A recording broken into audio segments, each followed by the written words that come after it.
has to eat, has to find nourishment. But it's only in the human being that the need to find nourishment can mean a heck of a lot more than what's on the plate. When we're children, we all learn that when we're hungry, meaning our body has gotten depleted in nutrients, we start to feel bad. We feel low in energy, that kind of low mood, crummy feeling. Then we eat food, and within minutes, we can start to feel better. In a country where for most of us, ample access to food isn't actually an issue, it makes perfect sense that we reach out to food again and again to make ourselves feel better when we're under stress. Now, in bringing greater awareness to our relationship with food and eating, we begin to see that what we're actually hungry for a lot of the time actually has nothing to do with food. And the important thing here is that nobody has to tell it to us. It's what we begin to connect to for ourselves within the trajectory of our eating meditation practice.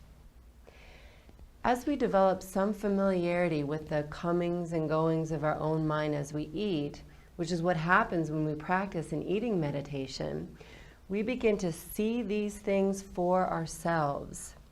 If you've been on a diet your whole life, or have had what you feel to be kind of an unhealthy relationship with food, I can pretty much guarantee that there are certain habits of the mind that come into play probably every time you sit down with a plate of food. And for the most part, we're mostly unaware of just how much these habits of mind inform our behavior. But now, with awareness, with mindfulness, people begin to become aware of these habits of mind, and they start to wonder, do I really need to admonish myself every single time I take a bite of food? Or do I really need to push play on that soundtrack yet again of my mother telling me that in order to be a good little girl or boy, I need to clean my plate? Or whatever happens to be your particular habits of mind. Within the scope of awareness, it's important to remember that these are just thoughts, nothing more, nothing less. A teacher of mine once told me that just because we think something, we tend to think it's true. But in reality, we have many thoughts that turn out not to be true. One time in one of my classes, I thought a student was having problems with something I was saying, and it actually turned out that they had a stomach ache. What they were thinking or what was going on in the mind had nothing actually to do with me. And it happens to us like that all the time. In reality, our thoughts only have as much truth as we choose to give them. And this recognition of thoughts for what they are and our choice to give them a certain amount of truth or not is, in my opinion, one of the greatest moments of recognition a human being can have. And this in and of itself can be one of the truly liberating aspects of a practice of an eating meditation. We practice letting go of thoughts by moving our mind from thoughts into the pure awareness of the experience of eating in this moment. But listen to this, we can't and don't choose anything on automatic pilot. The automation does the deciding for us from habit. Like a wheel going around and around in a rut, the road tends to be bumpy and uncertain away from the rut and more smooth and predictable within it. That's why we develop the habit of going on automatic pilot in the first place. When things get tough or stressful or overwhelming, it can seem to be a huge help to just move back into the rut and go back on automatic pilot. And sometimes it's really been all we can muster. But that's only because we haven't known a better way. And that's exactly what we're learning now, how to thrive in our experiences instead of just survive. Did you know that less than 2% of people actually weigh less 2 years after completing one of the top 4 diet programs in the United States? Now, it's very difficult to weigh exactly the same, so the inference is that most people who actually complete one of those programs weigh more 2 years later. And what do most of those programs focus on? the food. But the choice to eat an entire bag of Doritos doesn't come from the Doritos. It comes from us, from our minds. Another interesting statistic is that people who tend to do other things while they're eating weigh 18% more than people who just eat when they eat.